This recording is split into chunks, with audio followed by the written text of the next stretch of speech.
12절 내 아버지와 내 어머니를 공경하라. 그리하면 주 너의 하나님이 내게 준 땅에서 내 날들이 길리라. 예. 그 명령을 21장 17절하고 한번 비교를 해볼까요?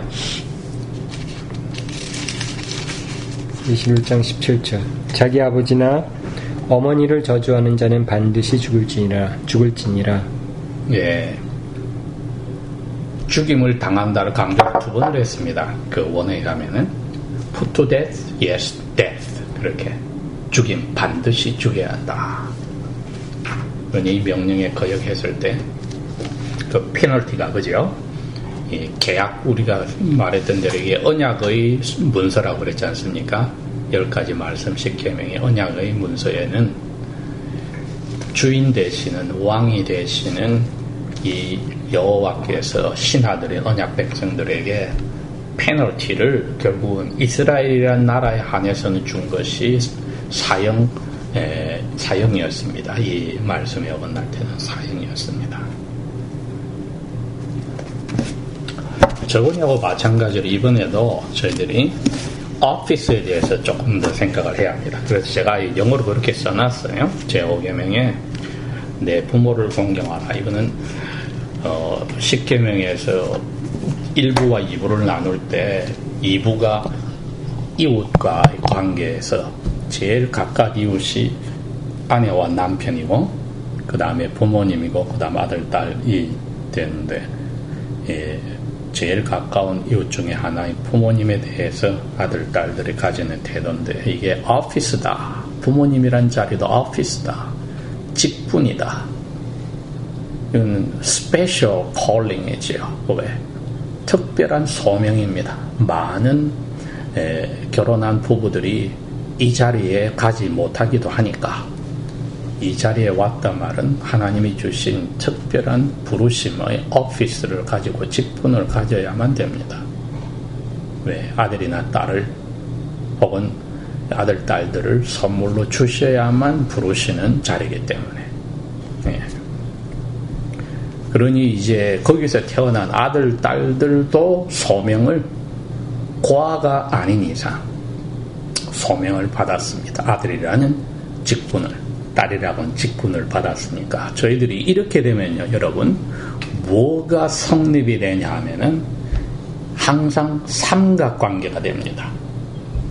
어떤 의미의 삼각관계냐면 삼각의 꼭지점이 야훼가 되고 왼쪽이나 오른쪽 점이 부모님 혹은 아들, 딸들이 됩니다. 원래 이게 야훼께서 만들어 놓은 구도입니다. 아담과 그의 아내도 결혼해서도 삼각의 양쪽 점이고 꼭지점은 야훼가 되고 저희들이 이것을 망각하지 않아야 합니다. 이게 하나님이 주신 구도지 수평적인 관계에서 서로가 대등하다든지 아니면 꼭지점에 야훼 대신 사람이 올라가 있거나 남편이 올라가 있거나 부모가 올라가 있는 것은 잘못된 거지요. 그러니 이 삼각관계의 구도를 생각하면은 남편이 함부로 할 수 없고 교회 목자가 양떼들에게 함부로 할 수 없고 집안에서 아버지가 아내나 자녀들에게 함부로 할 수 없고 주 안에서 꼭지점에 꼭대기에 계신 야훼의 명령에 순종하여서 해야 되기 때문에 그러니 남편을 사랑하기 때문에 좋아하기 때문에 사랑한다 말을 듣는다가 아니고 남편을 주신 야훼께 순종하려고 말씀을 남편에게 순종하고 사랑하고 이렇게 되는 거죠. 이게 확립이 되지 않으면은 잘못된 인본주의 극진 민주주의가 들어와 버리면 망하는 거지요. 민주란 게 무리 사람이 주인이라는 뜻이니까 그럼 망하는 거지. 신본주의는 하나님이 근본이고 주인이라는 개념이 들어와야만 여기 십계명처럼 하나님이 왕이고 언약 백성들은 노예와 신하의 자리에 들어가는 제대로 된 거니까요.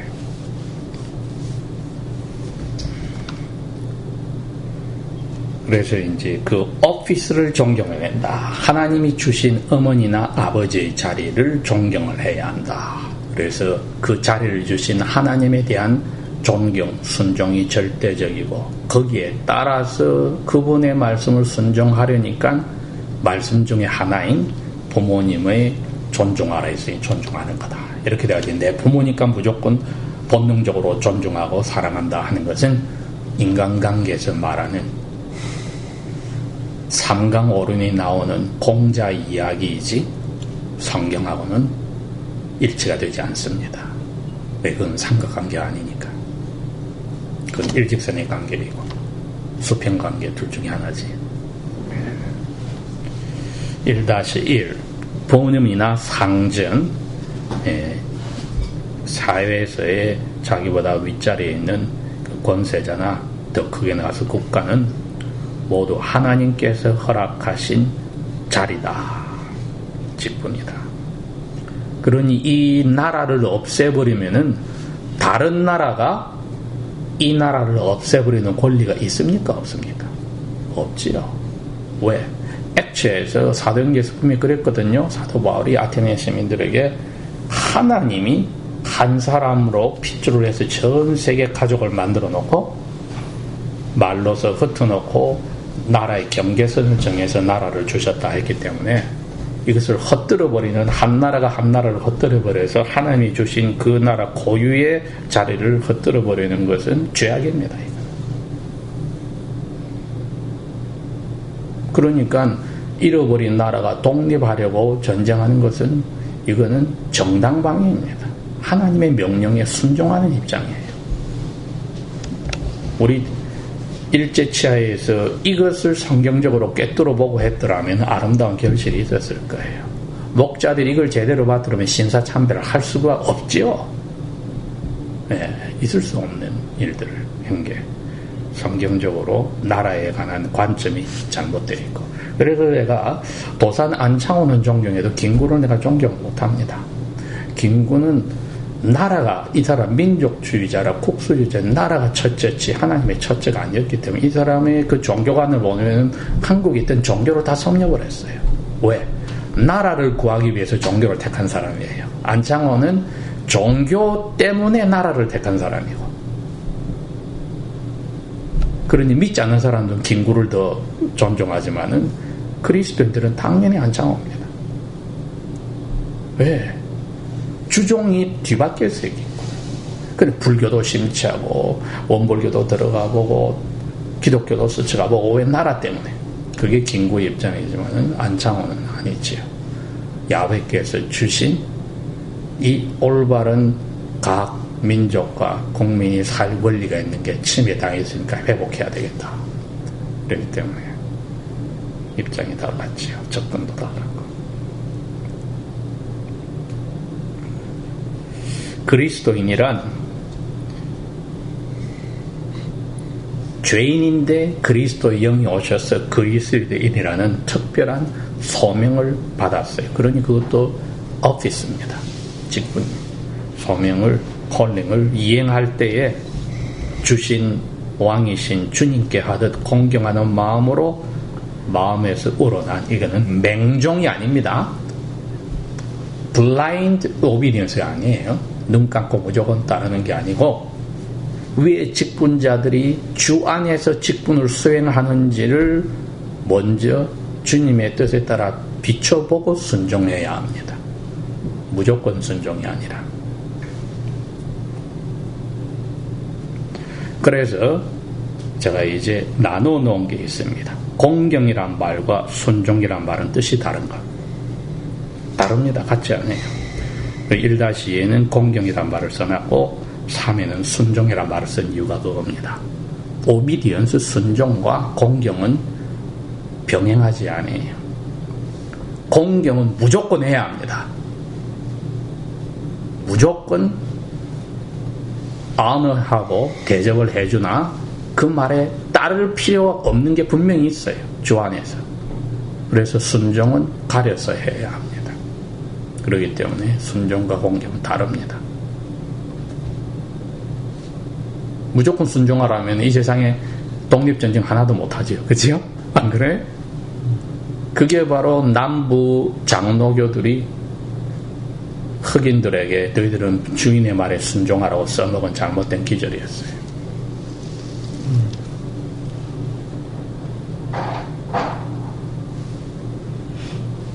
말도 안 되지.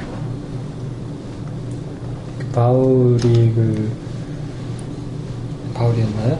예. 종들에게 하는 말씀이었잖아요. 에베소서 6장에 나오는 그 이야기입니다.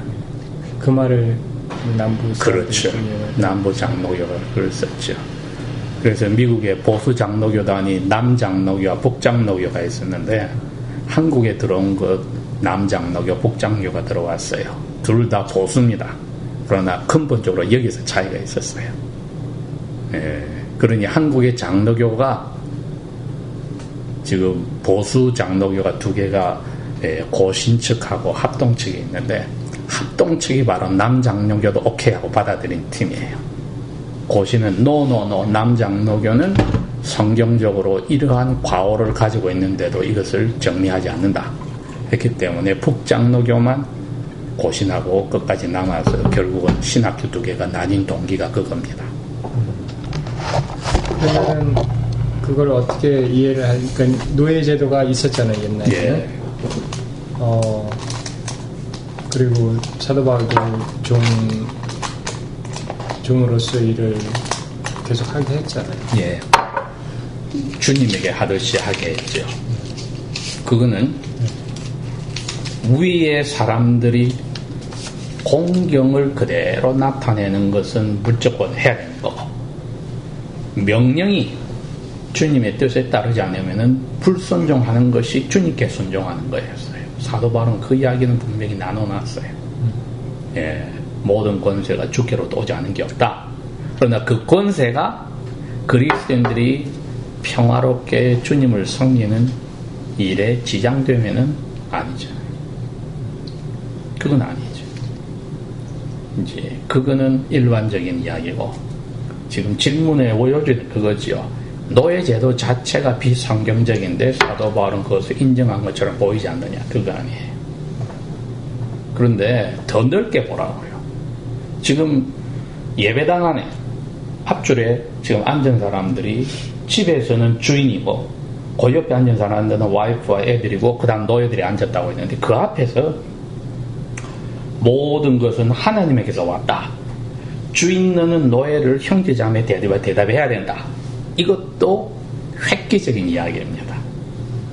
자기 물건처럼 죽이고 살려야 될 사람을 형제자매로 취급해야 된다 그러고, 노예들에게는 야훼께서 주인을 주셨으니 야훼를 대하듯이 눈에 보일 때만 잘하는 일 하지 말아라 했으니까, 그 강도로 볼 때는 동등해. 물건인 사람을, 짐승보다 어떤 물건인 사람을 형제자매로 취급해야 되는 명령을 주인은 받았어요. 그게 사도 바울이 본 제대로 된 픽처입니다. 그래서 여기서 내적인 구도가, 역학관계가 무너져서 다 형제자매처럼 돼버릴 때는 상관이 없잖아요. 그러면 그 당시에 노예 제도의 그 인터널 프로블럼이 다 제거가 돼버린 것 같아서 아름다운 사회 구조를 유지할 수가 있어요. 그런데 노예제도 무조건 잘못이다, 이거 뒤집으라 할 때는 이거는 사회가 파괴가 돼버리고 가정이 파괴가 됐죠. 사도 바울은 그거를 막은 거 아닙니까? 구약시대도 마찬가지죠. 히브리 사람은 노예로 삼지 말아라. 산더라도 신년이 되면 당연히 돌아가야 된다. 그렇게 해서 노예제도의 필요성을 인정하더라도 너희 같은 동족 형제들의 태도와 이방인들에 대한 태도를 분리한 것은 신약 시대에는 그리스도인들이 챙기는 자기 자신의 구제와 그 다음에 교회 밖의 불신자에 대한 구제도 우선순위로 분명히 등급을 달리는 거하고 같은 입장으로 봐야지요. 예. 그러다가 복음이 완전히 이제 꽃을 피우게 됐을 때는 노예제도 자체가 없어도 될 정도로 사회가 바뀌었을 때는 당연히 그 원리도 실천도 똑같이 적용이 되는 거죠. 그런데 그 과도기에서는 이 원리가 맞는 겁니다. 실천에 있어서도 맞는 겁니다. 왜? 교회 안에서 갑자기 주인이 노예에게 형제 자매로서 대해줬다 할 때는 이거는 죽었다 깨어나도 하기 힘든 일이거든요. 그래 똑같은 겁니다. 차라리 노예가 야훼께 하듯이 주인에게 하는 것은 더 쉬워요. 왜? 평소에 그렇게 하고 있었으니까. 왜? 그렇게 생각한다면은 왜 노예 제도를 반드시 없애지 않았느냐고 사도 바울을 비판하는 것은 관점이 잘못된 거죠. 그러니까는 구약 시대부터 노예 제도를 만든 건 사람들이잖아요. 하나님이 허락을 한 거지요. 사람의 죄 때문에 허락을 한 거지요. 네. 그렇게 생각해요. 마치 이혼 증서도 사람의 죄 때문에 모세를 통하여서 허락을 한 거지요. 구약 시대에 국가법을 하나님이 시내산에서 다 주셨기 때문에 그 죄성을 감안해서 허락을 한 것이니까 완전한 게 아니지요. 그 완전함은 산상수훈인 마태복음 5장에서 7장에 나오는 거예요. 그림자였던 모세에게 준 시내산의 제도와 하나님의 나라의 그림자와 같은 유대인의 제도와 예수님이 실제로 하나님의 나라의 왕으로 오셔서 나중에 새하늘과 새 땅에서 만들 완전한 실체로서의 하나님의 나라는 그 정도로 차이가 많이 났어요. 그러니 마태복음 5장에서 7장은 참으로 새하늘과 새 땅에서 살게 될 완전한 하나님 나라의 법이에요. 그건 완성이죠. 그러니 구약시대 율법을 폐기시킨 게 아니고 그림자를 실체로 완성하는 자리로 예수님이 왔다는 거지요. 그러니 그 그림자의 부분에 우리가 포커스를 하면은 그것이 완성돼야 될 필요성을 우리가 보는 데 초점이 있어야 되죠. 네. 그림자 자체를 완전한 것으로 두고 하는 오류는 범하지 말아야 되죠. 기본적으로 노예 제도는 하나님이 뜻과는 허락하신 거죠. 허락하시는 게 하나님이 원하시는 일은 아니라는 얘기입니다. 그게 신학적으로 까다로운 말입니다. 원한다는 말이. 왜? 하나님이 명령해서 하라 하지 말라는 프리스크립티브 명백한 뜻이 있고 아담을 타락하게 방치해 두신 것도 하나님의 원하시는 일이었다 말이지. 원한다는 말, 이 단어가 원한다는 것이 허락해서 이룬 것도 원한 거고 하라 하지 말은 것도 원한 거란 말이에요. 그래서 신학적으로 둘 다를 받아들여요. 그래서 하나는 prescriptive will 하면은 하나님 명령에 하라 하지 말라는 게 뚜렷한 게 나온 게 있고 예를 들어 시키는처럼 permissive will이라는 것도 하나님 원하시는 바였어요. 우리는 이제 이거를 prescriptive 명백한 명령과 혼돈을 하버리면 문제가 나오는 거죠. 그러니 원한다는 단어가 이게 하나님이 will, 하나님이 원하신다는 이 말이 수동적으로 악이 횡행하도록 허락하신 것도 원함이요. 이것을 하지 마라 하라고 하신 명백한 것도 원함이란 둘 다를 받아들여야 됩니다. 그러면은 왜 허락하심이 나오느냐?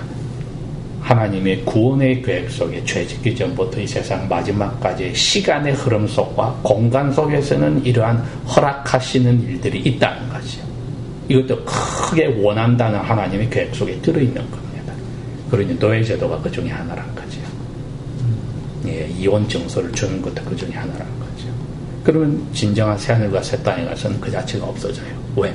예수님의 산상보훈을 자세히 읽어봐요. 이혼은 안 된다고 못을 딱 박아놓거든요. 가능 외에는 없다. 이혼 증서가 뭐가 없다. 그럼 마음으로부터 형제에 불평하는 자체도 지옥불에 들어가는 죄다. 그러니 십계명과 다른 점이 뭡니까? 마음의 것을 끄집어내서 죄로 규정해버리는 겁니다. 이 세상의 모든 율법은 행동만을 결정해요. 마음의 것을 끄집어내지는 못하는데 하나님의 나라에서 나오는 정말 하나님의 법의 실체는 예수님이 새하늘과 새 땅에서 펼치는 하나님 나라의 실체는 마음을, 영혼을 다루는 거란 거예요. 산상보훈에서 잘 밝혀진 거죠. 그 십계명에서 제 십계명 외에는 다루지 않았습니다. 왜? 10번째 계명만이 마음의 것을 다뤘거든요. 탐심을 다뤘어요. 겉으로 드러나지 않았는데도. 그런데 나중에 예수님에서 보니까는 실체로서의 십계명은 모든 게 마음에 관계되었다는 거였죠. 하나님 나라가 그렇습니다. 마음을 보시는 나라예요. 그러니 우리가 구약을 제대로 보는 눈은 그거지요. 이 창세 때부터 마지막까지의 시간과 공간 속에서 실체가 무엇인지를 예수님을 통해서 우리가 보면서 그 앞에 그림자로서의 불완전함이 무엇인지를 보는 거죠. 그러니 불완전함 자체를 완전으로 보는 착각만 벗어나면 돼요. 그러다 서서히 시간이 지르면서 실체와 비슷하게 우리가 지금 그 자리까지 왔잖아요. 이제 노예 제도가 잘못된 거다. 그 정도 우리가 이제 깨달음이 온 거잖아요. 그게 오기까지는 얼마나 많은 세월이 지났는지 몰라요. 구약시대부터. 그죠? 미국에서도 보세요. 선거에 관해서 여자 투표권이 1963년도입니다. 얼마나 많은 세월이 지나서 하나님이 원하시는 그리스도 안에서는 남녀가 똑같고 자유자와 노예가 똑같다 하는 것이 이루어지는데 얼마나 많은 세월이 걸렸냐. 그러나 우리가 실제가 뭔지는 알고 있죠. 그런 식이죠. 설명이 되는지 모르겠어요. 난 준호학을 몇 번을 물어봤는데 내가 지금 네. 대답을 제대로 하지 않나. 아무튼. 네. 그러니 타입과 안티타입으로 설명을 해야 돼요. 그림자라는 게 타입입니다. 안티타입은 실체예요. 안티타입. 예. 우리 모세는 타입이었고 십계명은 타입이고 예수님이 안티타입이 ANTITYP 안티타입이에요. 그렇게 해야만 이게 설명이 됩니다. 그리고 하나는 redemptive history예요. 구원의 역사 속에서 그 dimension, time dimension, space dimension에서는 타입이 perfect이 아니란 것. 오히려 그 incomplete type 때문에 complete anti-type을 다 기다리고 있었다는 것. 그렇게 이제 설명을 해야지.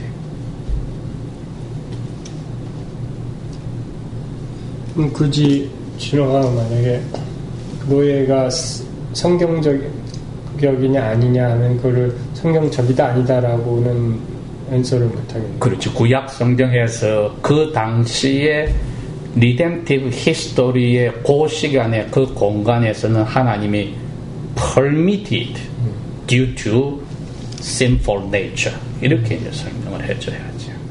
그러므로서 그 속에서 사는 사람들이 이것이 없어지고 모두 다 하나님의 아들 딸로 사는 날이 오는 그 하나님의 나라를 기다리게 만들었다. 그렇게 이제 설명을 해주는 거지.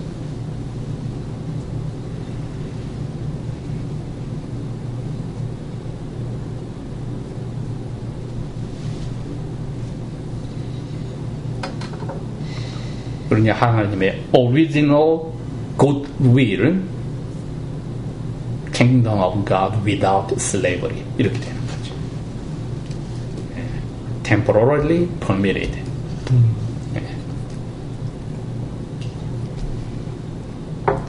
그러나 아까 사도 바울이 왜 이거는 슬레이브는 롱이다 어발리시라 안 한 이유를 설명했잖아요. 인터널리 교회 안에서는 그게 어발리시가 된 것 같았어요. 예배당 안에서는 정말 마스터가 더 힘든 명령을 받은 거니까 짐승보다 못한 노예에게 형제자매로 대해야 됐으니까 노예야 평소 하던 대로 주인에게 하는 것만인데 그러니 벌써 교회 안에서는 사회적으로는 슬레이브 제도가 그대로 유지됐고 그리스도인이 집안에서 유지가 됐지만 주일날 만나서 보니까 이게 없어진 거잖아요. 삶과 새 땅의 모습과 똑같지 않습니까? 사도 바울은 그거를 잡은 거죠. 그러냐 역사 속에서 이것을 무너뜨려서 사회가 망가져버린 일은 또 하나님이 원하신 게 아니니까 그걸 유지하되 교회 안에서는 하나님의 나라가 회복되게 하는 일은 이미 이루어졌습니다. 그때. 네. 어때 정리가 좀 됐습니까? 네. 네. 자 1-2에 가서 부모님과 모든 위에 있는 권위에 공경을 하라. 이건 honor, respect을 이야기합니다. 공경은 이건 무조건입니다. 이거는 컨디션이 없어요. 사랑과 성실함을 나타내라는 뜻이죠. 이거는 즉 충성이란 말이잖아요. 성실함이 여기서는 loyalty, faithfulness고 사랑은 아는 단어고 왜? 모든 권세는 하나님께로부터만 오니까. 그래서 아까 출애굽기 21장 17절은 거기에 대한 페널티가 데스였습니다. 왜? 왕이신 분에게 주종 언약에서 어겼으면은 계명을 어겼어? 그러면 너희들은 왕이 죽이는 것은 할 말이 없죠. 자, 한번 이걸 하나씩 읽어볼까요? 1장 8절, 23장 22절.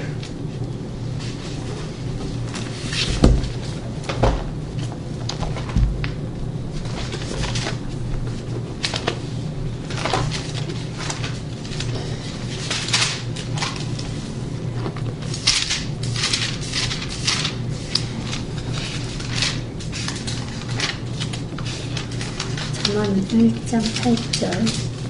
내 아들아, 내 아버지의 교훈을 듣고 내 어머니의 법을 저버리지 말라. 23장 22절.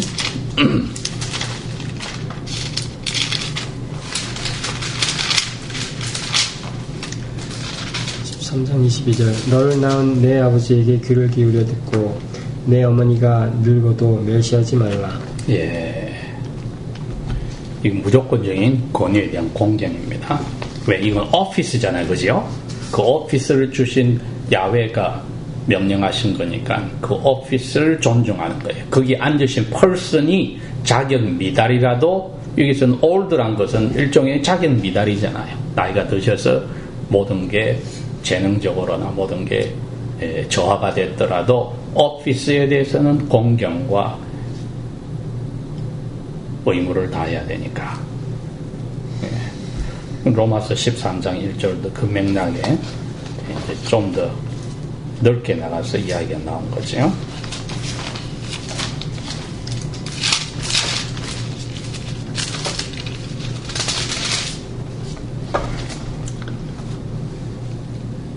모든 호는 위에 있는 권세자들에게 복종하라. 이는 하나님께로부터 나지 아니한 권세는 없으며 모든 권세들은 하나님께서 정하셨기 때문이라. 예. 그러니 공경하는 것은 확실합니다. 왜? 하나님이 허락하셨으면 나온 거니까. 그 다음에 이제 에베소서 6장 2절하고 5절이 똑같은 맥락에서 나와 있습니다.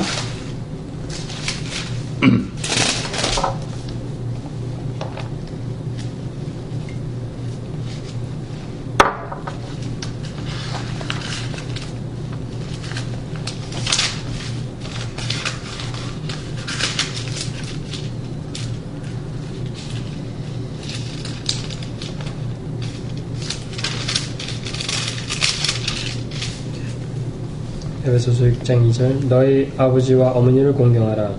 이것이 약속이 있는 첫째 계명이니. 5절. 종들아, 육신을 따라 너희 주인들에게 두려움과 떨림으로 순종하되 성실한 마음으로 그리스도께 하듯하고. 예. 그 다음에 골로새서 3장 22절.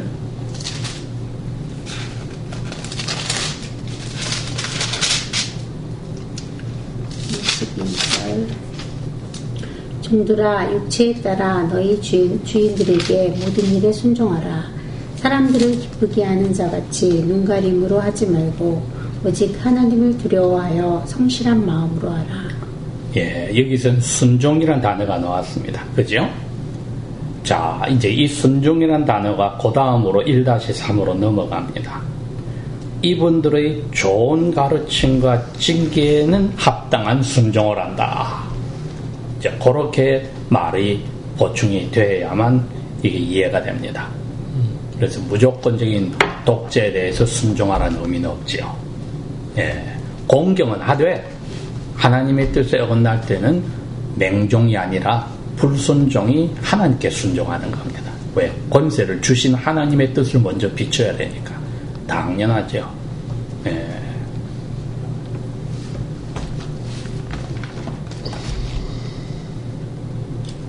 잘못된 가르치면은 불순종이 그 오피스를 왕이나 대통령이나 장관이나 부모님에게 주신 직장의 상사에게 그 직분들을 주신 하나님께 순종하려고 그 중간 버스인 이분들의 명령에 불순종해야 될 일이 분명히 나옵니다. 그건 어쩔 수 없지요. 새하늘과 새 땅에서 완전한 하나님의 나라의 시민으로 살기 전까지는 이 문제가 있습니다. 가깝게는 가정에서도 그 문제가 나올 수 있고 그 다음에는 교회에서도 나올 수 있습니다. 그죠? 하나님이 세우신 직분자인 목자나 즉 장로들과 집사들의 하나님의 부르심에 합당하지 않을 때는 하나님의 자녀들인 교인들이 당연히 그 사람들에 대해서 브레이크를 걸고 심지어는 쫓아내야 되고 홍계를 해야 되고 정렬을 해야 되는 것이 모든 일을 부르신 하나님의 명령에 순종하고 교인으로서 크리스천으로서의 콜링에 충실한 겁니다. 그게 그렇죠? 예.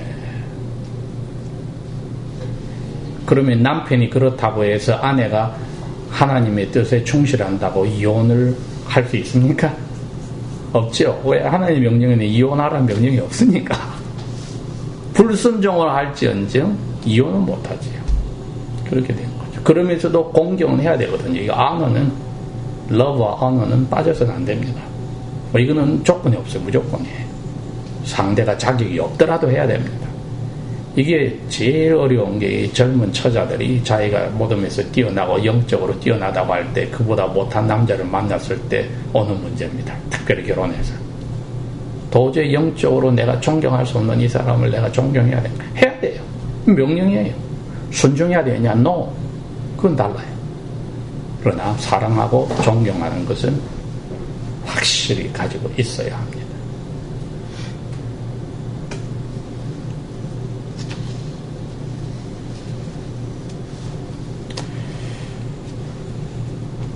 자, 이거는 히브리서를 읽어보도록 할까요? 히브리서 12장 5절에서 13절을 읽어보면은 뜻이 확실히 드러납니다.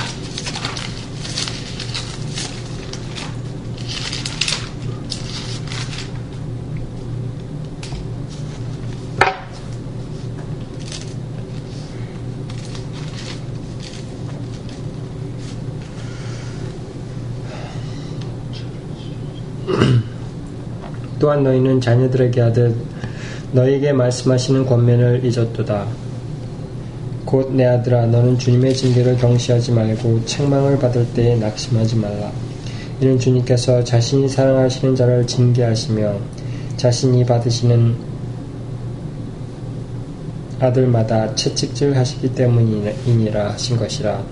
만일 너희가 징계를 견디어내면 하나님께서 너희를 아들들로 대우하시나니 아버지가 징계하지 아니하는 아들이 어디 있으리요.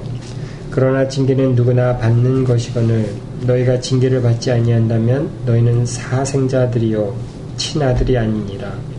더 나아가 우리 육체의 아버지들이 우리를 징계하여도 우리가 그를 공경하였거늘 하물며 우리가 영들의 아버지께 더욱 복종하여 살아가야 할 것이 아니냐.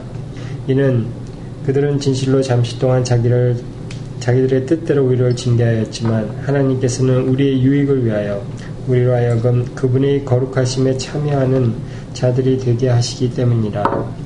이제 징계가 그 당시에는 즐거워 보이지 아니하고 슬퍼 보이나 그럼에도 불구하고 후에는 그로 인하여 단련한 자들에게는 그것이 의의 화평한 열매를 맺느니라. 이러므로 힘없이 늘어진 손들과 쇠약한 무릎들을 일으켜 세우고 너희 발들을 위하여 고진 길을 만들지니 이것은 저는 자들로 하여금 그 길에서 벗어나지 아니하고 오히려 고침을 받게 하려 함이라. 예, 이건 특별히 좋은 의미에서 징계를 받게 될 자리에 가더라도 우리가 거기에 대해서 불평불만을 하지 말아야 한다. 이게 하나님 아버지께서 의도하신 것을 인간의 내 위에 두신 분들을 통해서 내려오는 일이기 때문에 합당한 걸 가르침으로 받고 이거는 공경도 하고 순종도 해야 됩니다. 이거는 사랑의 채찍으로 받아들여야 된다. 그러나 부당한 하나님의 뜻에 어긋난 것을 그 콜링을 받은 오피스에 있는 사람들이 행할 때는 부모님이 되었든 남편이 되었든 직장의 상사가 되었든 국가가 되었든 그때는 불순종이 그분들을 부르신 하나님께 대해서 그리스도인으로서 콜링을 받은 오피스를 받은 우리가 해야 될 당연한 일입니다. 그건. 예, 그래서 그 구분을 공경은 무조건적이요 순종은 조건적이라는 것을 소화를 해야 되니까 그런 존경을 받아야 될 자리에 있는 사람들은 얼마나 더 자기를 그 자리에 주신 하나님께 모든 면에서 순종하고 공경해야 될까? 그러면은 실수가 적지 않겠어요? 그러면 자기 아래에 자기를 공경하고 순종하라고 주신 사람들의 양심을 얼마나 즐겁게 하겠습니까? 부담 없이 순종도 할 수 있고 공경도 할 수 있으니까. 이게 하나님 나라에서 이루어지는 거지요. 완전히. 구약시대 불완전한 타입으로서의 하나님 나라에 그것도 하나님이 법으로서 허락을 하셨고 그게 완전해 본 적은 없죠. 한 번도. 이상적인 국가가 돼본 적도 없습니다만은 그러므로도 또 이상적인 국가 메시아가 오셔서 이루는 하나님 나라를 동경하게 하고 그리워하게 만들었죠. 교회도 그런 겁니다. 그러므로서 완전한 하나님 나라를 하늘과 새하늘과 새 땅에서 주님을 주인으로 섬기는 그 날이 오기를 다 기대하게 합니다. 교회도. 그러니 교회는 참 교회는 있을지라도 완전한 교회는 없다. 그렇게 되는 거지.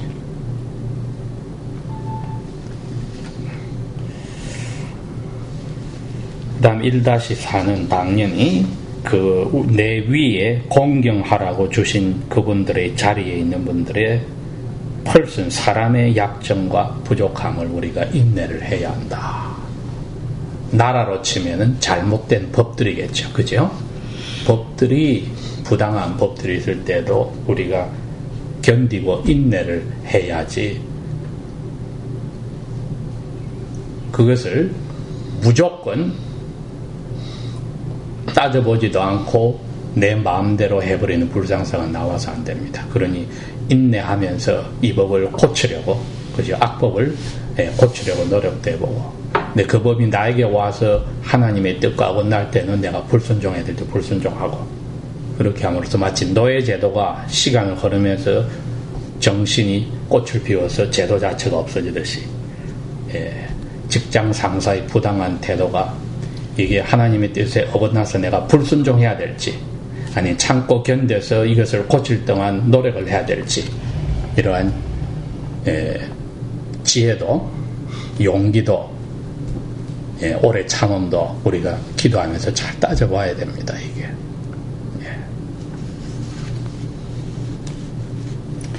1-5 하나님의 뜻이 위정자들을 통해서 우리를 다스리신다. 그랬으니까 이거는 분명히 올바른 정치를 하는 정신을 가진 그 오피스에 앉은 사람들이 그 위에 있는 신의 뜻에 따라서 할 때는 당연히 우리는 그분들이 우리에게 하는 것이 하나님의 뜻으로 그대로 받아들여야 된다. 이거는 우리가 읽어봅시다. 마태복음부터 시작해서 읽어봅시다. 22장 21절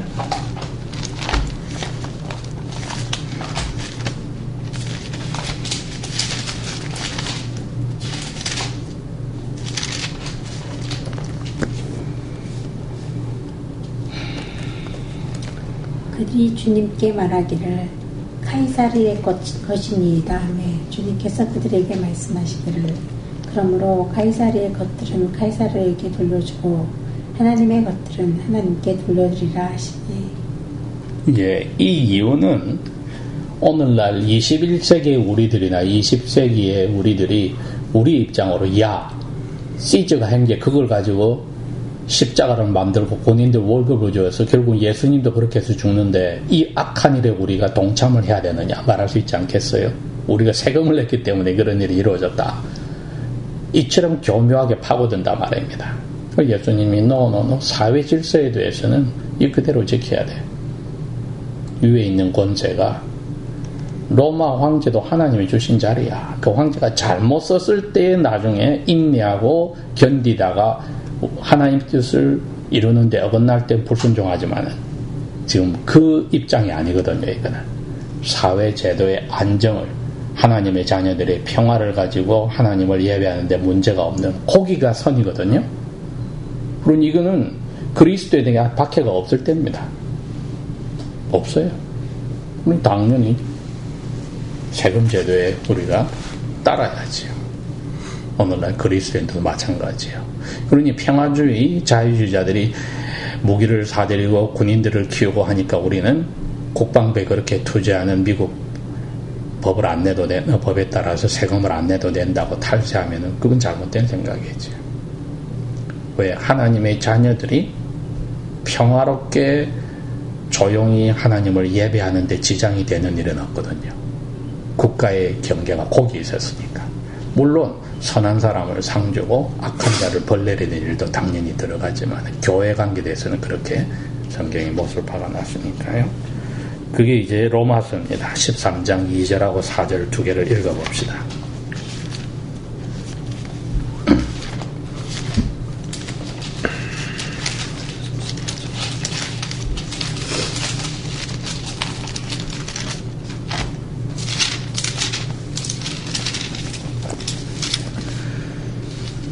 이제 그러므로 누구든지 권세를 거역하는 자는 하나님의 정하심을 거역하는 것이니 거역하는 자들은 스스로 정죄를 받게 되리라. 4절 이는 그가 네게 선을 이루기 위한 하나님의 사역자이기 때문이라. 그러나 만일 네가 악한 일을 행하면 두려워하라. 그가 헛되이 칼을 가지고 다니지 아니하나니 이는 그가 하나님의 사역자로서 악을 행하는 자에게 진노를 행하는 보응자이기 때문이라. 예, 이건 당연히 해야 되겠죠. 그죠? 당연히 해야 합니다. 그렇지 않으면 사회제도가 붕괴되어 버리죠. 예, 이게 정부의 올바른 태도입니다. 악한 자를 올려내고 선한 자에게 상을 주게 함으로. 예, 그러니까 그 다음에 7절에 있는 말도 그대로 적용을 해야 되는 거예요. 그죠?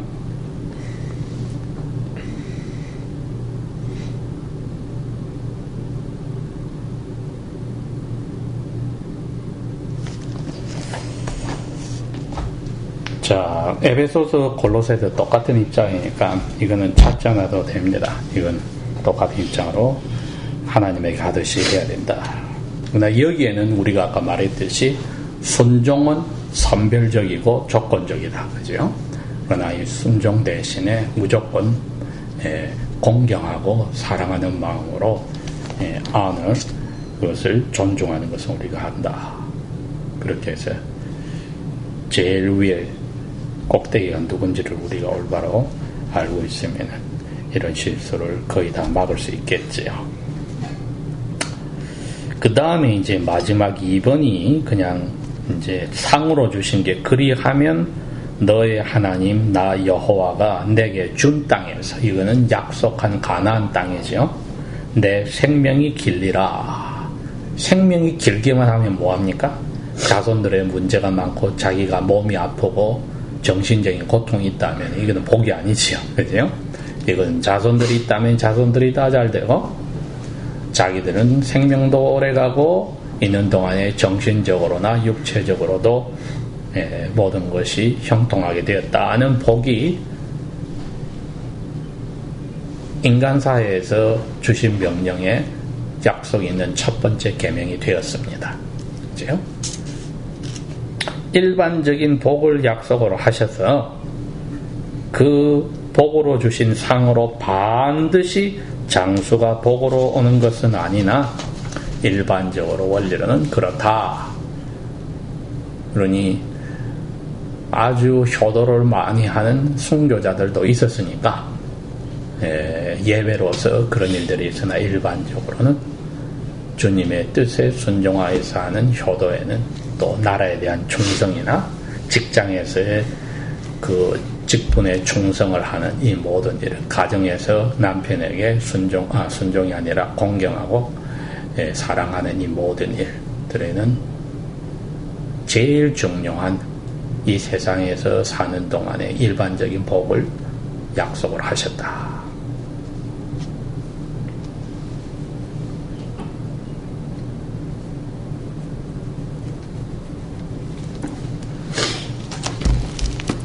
이게 교회 개척하고 할 때도 그런 말이 나옵니다. 목자를 잘 골라라는 말이 나오는 게, 목자가 결혼했으면 와이프가 어떤 사람인지, 자녀들이 있다면 자녀들이 그 집안에서 주 안에서 공경하고 존경하는 게 있는지, 그 다음에 말씀에 근거해서 순종하는지를 점검을 해야 합니다. 가정을 잘 다스려야 하니까.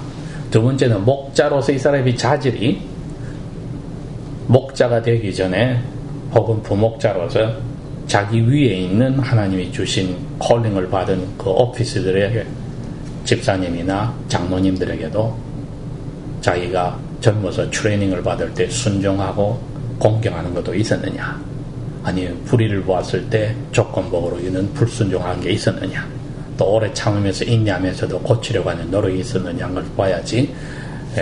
그것이 없이 했다가는 불순종을 업으로 삼는 습관이 된 사람, 독불장군에 걸리면 망하는 거죠. 그러면 그런 개척교회에 들어간 교인들은 가정이 다 무너지게 되어 있습니다. 정상이 비정상입니다. 그때는 가정이 제대로 남아있다면 그게 비정상입니다.